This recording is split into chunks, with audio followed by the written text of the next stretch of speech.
کہا یہ میری تحقیق ہے، کسی کی تحقیق اس سے بہتر بھی ہو سکتی ہے، وہ اپنی تحقیق پر عمل کریں۔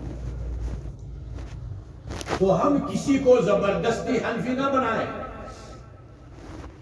بعض لوگ ہوتے ہیں کہ چونکہ ہمارے ہاں سلفی ہیں، شافعی ہیں مذہب اور مالکی ہے، ہم ان کو حنفی بنائیں گے۔ تم کون ہوتے ہو؟ کم بخت۔ تم کسی کو حنفی نہ بنا، جو حنفی ہے وہ حنفی رہنے تو بات ٹھیک ہے۔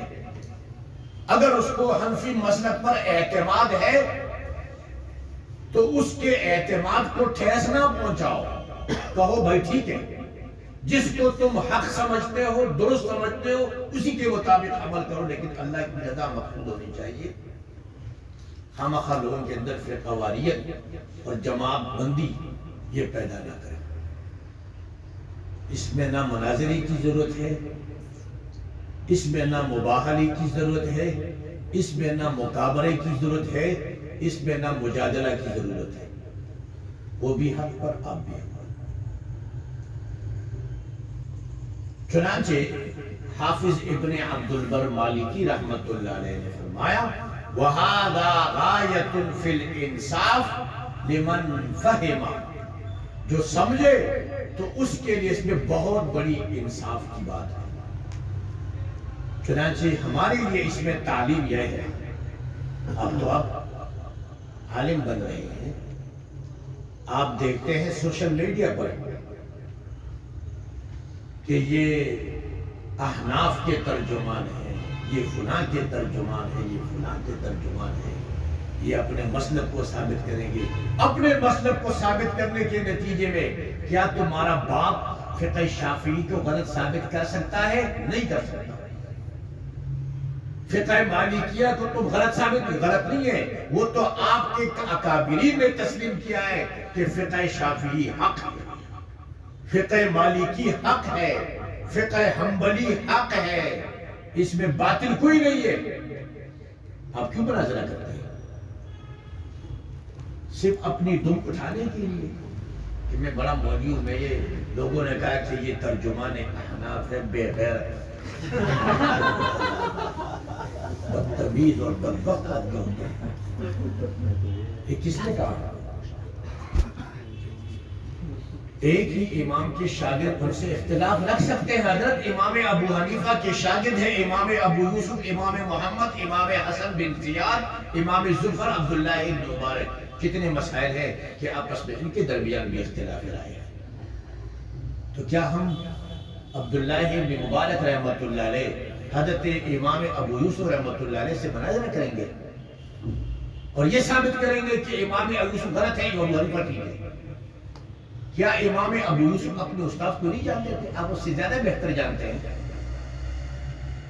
لیکن یہ بعض لوگوں کی ہوتی ہے خباثت باطنی، وہ ہوتے ہیں بدتمیز قسم کے لوگ، بے ادب قسم کے لوگ کہ جو دوسرے فقہاء کرام کی توہین کرتے ہیں۔ ہمارے مسلک میں اس کی اجازت کسی کو نہیں ہے۔ حضرت امام مالک رحمت اللہ علیہ کی شان کیا ہے؟ حکومت چاہتی ہے کہ اس کے فقہ کو عالم اسلام میں واجب الاطاعت کا کام نہیں کرو، ایسا نہ کرو۔ صحابہ کرام اور تابعین کے درمیان بڑے اختلافات دنیا میں پھیل چکے ہیں، اب یہ کتاب تم واجب العمل قرار دو تو لوگ کیا کہیں گے کہ ہمارے ہاں جو صحابی کا قول پوچھا تھا وہ غلط تھا؟ نہیں، ایسا نہیں کرو۔ گویا کہ یہ ہوتا ہے اکابر کا مزاج، جس کو سمجھنا ضروری ہے۔ اور آج اس کی سب سے زیادہ ضرورت ہے کہ ہم ایک دوسرے کے ٹھانگے کھینچتے رہیں، ایک دوسرے کے گریبان کھینچتے رہے۔ کون ہوتے ہیں؟ تو کہتے ہیں، علامہ اقبال کا ایک شعر ہے کہ اجتہاد عالمان تنگ نظر، اجتہاد عالمان تنگ نظر، اقتدا با رفتگاں محفوظ تر۔ اجتہاد عالمان تنگ نظر، اقتدا با رفتگاں محفوظ تر، کہ تنگ نظر مولویوں کی اجتہاد سے، یہ بہتر ہے کہ جو اکابرین اور اسلاف دنیا سے گزر چکے ہیں آپ ان کی دامن پکڑیں، میرے پیچھے نہ پڑو، میں تو 2% کا آدمی کل بک جاؤں گا، تم کیا کرو گے؟ تو تنگ نظر عالم کی دامن پکڑنے سے بہتر ہے کہ جو قبروں میں پڑے ہوئے اسلاف و بزرگ ہیں ان کے اقوال کو تم لازم پکڑو۔ اجتہاد عالمان تنگ نظر اقتدا با رفتگاں محفوظ تر، گزرے ہوئے حضرات کی دامن کو پکڑنا یہ زیادہ حفاظت کا راستہ ہے، اس میں اتباع ہوا نہیں ہے، اس میں ذاتی عناد اور بغض کو دخل نہیں ہے، ان کے اقوال تحقیق پر مبنی ہے، ان کی باتیں دلائل سے ثابت ہیں، ہماری کوئی بات ہم تو چالاکی سے ثابت کرتے ہیں، وہ دلیل سے بات کرتے ہیں، بات وہ ہوگی جو دلیل سے ہوگی، تمہارے تیز ترار زبان سے کوئی بات حق نہیں ہو سکتی جب تک اس کی دلیل حقہ موجود نہ ہو۔ حضرت امام مالک رحمت اللہ علیہ مدینہ طیبہ کے اندر جس مکان میں رہا کرتے تھے وہ مکان کس کا مکان تھا؟ اپنا گھر نہیں تھا۔ حضرت عبداللہ ابن مسعود رضی اللہ تعالیٰ عنہ کا جو مکان مدینہ طیبہ میں تھا اسی مکان میں حضرت امام مالک رحمت اللہ علیہ رہا کرتے تھے۔ عبداللہ ابن مسعود کون ہے؟ فقہاء صحابہ میں سے، اس کے مکان میں رہا کرتے تھے، اور اپنا ذاتی مکان اگر ہوتا بھی تو اس میں کبھی نہیں رہے۔ حضرت عبداللہ ابن مسعود کا وہ مکان اس کے ورثہ سے کرایہ پر لے کر ہمیشہ اسی میں رہے، اپنا ذاتی مکان امام مالک نے مدینہ میں نہیں بنایا۔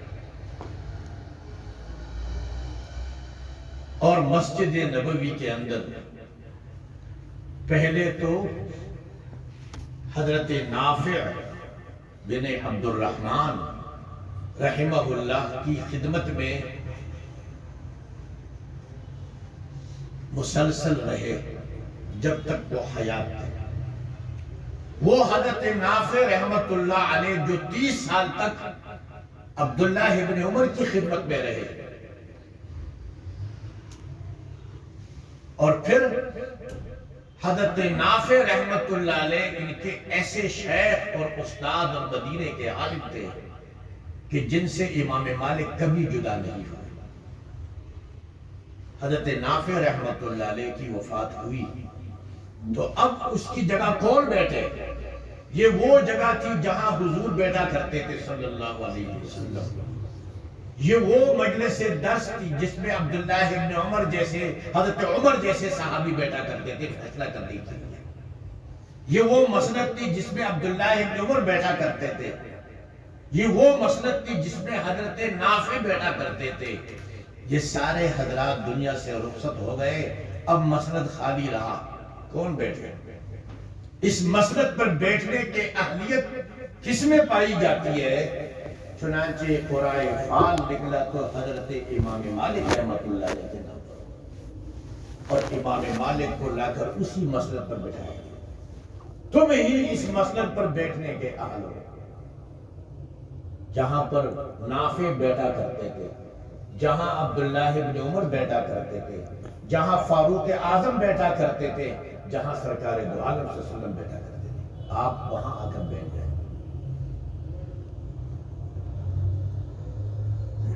اور جہاں آپ کا مسند درس ہوتا، یہ مسجد نبوی کا وہ احاطہ تھا جس میں دوران اعتکاف رسول اللہ کا بستر پڑا ہوتا تھا،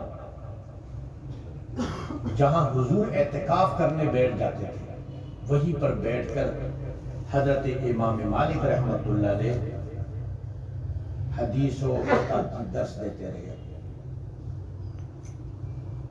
امام مالک رحمت اللہ علیہ فرماتے تھے کہ میں نے فتویٰ دینا شروع نہیں کیا یہاں تک کہ مدینہ طیبہ کے 70 فقہاء نے اس بات کی شہادت دی کہ مالک بن انس آج سے فتویٰ دینے کی اہلیت رکھتے ہیں، تب میں نے فتویٰ دیا۔ تم نے 70 علماء کو کبھی دیکھا نہیں، تم تو وہاں گئے الٹی سیدھی حرکتیں کرتے رہے، مفتی غفر لہو بن گئے۔